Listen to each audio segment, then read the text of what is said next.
시청자 여러분 안녕하십니까? 대한민국에 꼭 알아야 할 교육계 소식을 전해드리는 에듀티비 뉴스입니다. 먼저 오늘의 주요 뉴스입니다. 교육부는 아몬 무르위라 짐바브웨 고등교육 혁신 과학기술발전부 장관과 면담을 가졌습니다. 전북교육청은 지역과 함께 교육포럼을 개최했습니다. 부산시 교육청은 e스포츠 활성화를 위한 소통 공감 만난 데이 행사를 개최했습니다.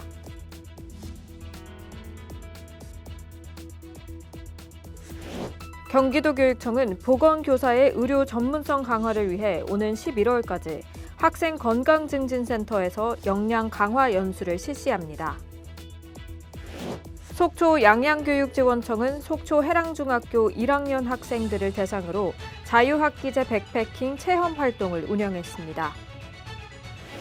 제10회 전국 다문화가족 모국춤 페스티벌이 지난 21일 성황리에 개최됐습니다.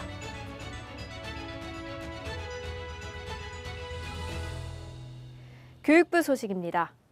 이주호 부총리 겸 교육부 장관은 지난 23일 서울청사에서 아몬 무르위라 짐바브웨 고등교육 혁신 과학기술발전부 장관과 면담을 가졌습니다.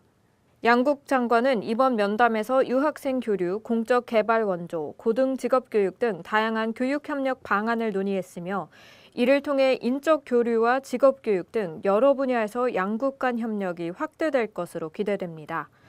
이주호 부총리 겸 교육부 장관은 이번 면담을 계기로 한국과 짐바브웨 간 교육 협력이 더욱 활성화되기를 바란다고 말했습니다. 전북교육청 소식입니다. 전북교육청은 지난 23일 지역과 함께 교육 포럼을 개최했습니다. 이번 포럼은 전북형 미래교육과 2022 개정교육 과정의 방향성을 논의하고 지역 교육 생태계 구축 방안을 모색하기 위해 마련됐습니다. 서거석 교육감과 시군교육장, 특별자문위원회 위원 등 80명이 참석한 가운데 중등교육과 임산장학관이 2022년 개정교육과정과 지역교육을 주제로 발표했습니다. 이어 공주대 양변창 교수가 지역 소멸에 대응하는 지역 교육 생태계 구축을 주제로 특강을 진행했으며 질의응답을 통해 지역 현안과 전북교육의 미래를 논의했습니다. 서거석 교육감은 지역과 학교가 인재 양성을 위해 서로의 자원을 공유하고 협력할 때 전북교육은 더욱 발전하고 우리 학생들은 공동체에 기여하는 미래 인재로 성장할 수 있을 것이라고 말했습니다. 부산시 교육청 소식입니다. 부산시 교육청은 지난 23일 e스포츠 활성화를 위한 소통 공감 만난 데이 행사를 개최했습니다. 이번 행사는 e스포츠를 활성화하고 학생들의 진로 지원 방안을 모색하기 위해 마련됐으며 교사와 학부모, 시교육청 관계자 등이 참석해 다양한 의견을 나눴습니다. 하윤수 교육감은 학생들이 e스포츠 동아리 활동에 많은 관심을 보이고 있다며 유관 기관과 협력해 지원을 강화할 것을 지시했습니다. 부산교육청은 2024학년도부터 e스포츠 관련 학과를 대양고와 부산컴퓨터과학고에 개설하고 오는 11월 개관 예정인 e스포츠 파크에서 관련 교육과 동아리 활동을 지원할 계획입니다. 경기도 교육청 소식입니다. 경기도교육청은 보건교사의 의료 전문성 강화를 위해 오는 11월까지 학생 건강증진센터에서 역량 강화 연수를 실시합니다. 이번 연수는 응급처치 실습을 중심으로 진행되며 각 기수당 15명씩 총 250명의 보건교사가 참여합니다. 또한 학생 건강증진센터는 다양한 응급 상황에 맞는 의료 시뮬레이션실을 갖추고 있으며 응급처치, 심폐소생술, 자동 심장충격기 사용 등의 실습을 제공합니다. 이번 연수에서는 근골격계 응급 상황에 따른 처치 방법을 실습 위주로 교육이 진행되며 상하지 골절 및 탈구, 근육 및 건 손상, 인대 손상, 근육 경련, 두부 골절 및 안와 골절 등 이론식 강의가 아닌 삼각건 및 붕대법, 각종 다양한 부목 사용법 등 실습 교육이 이루어질 예정입니다. 강원도 교육청 소식입니다. 속초 양양교육지원청은 지난 23일과 24일 이틀간 속초 해랑중학교 1학년 학생들을 대상으로 자유학기제 백패킹 체험활동을 운영했습니다. 이번 프로그램은 속초 국립등산학교와 협업해 개발한 교육과정으로 학생들에게 자연 속에서의 삶과 교육을 경험할 수 있는 기회를 제공합니다.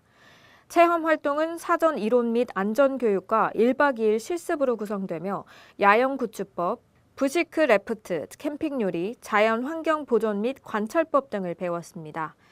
또한 학생들의 안전을 위해 전문 안전요원이 배치되며 소규모 그룹으로 안전하게 교육이 진행됐습니다. 이주민 다문화 교육 소식입니다.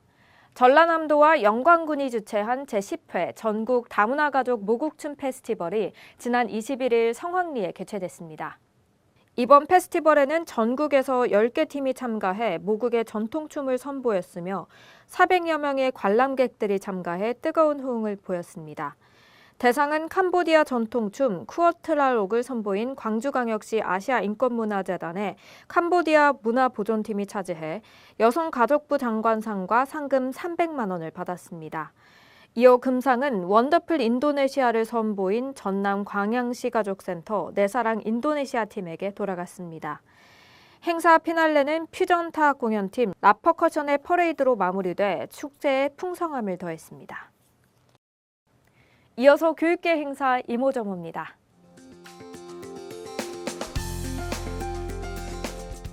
스마트 교육재단 행사 소식입니다. 스마트 교육재단은 제5회 전국대학생 미디어 콘텐츠 공모전을 개최합니다. 공모 주제는 이주민, 다문화, 유학생에 대한 인식 개선입니다.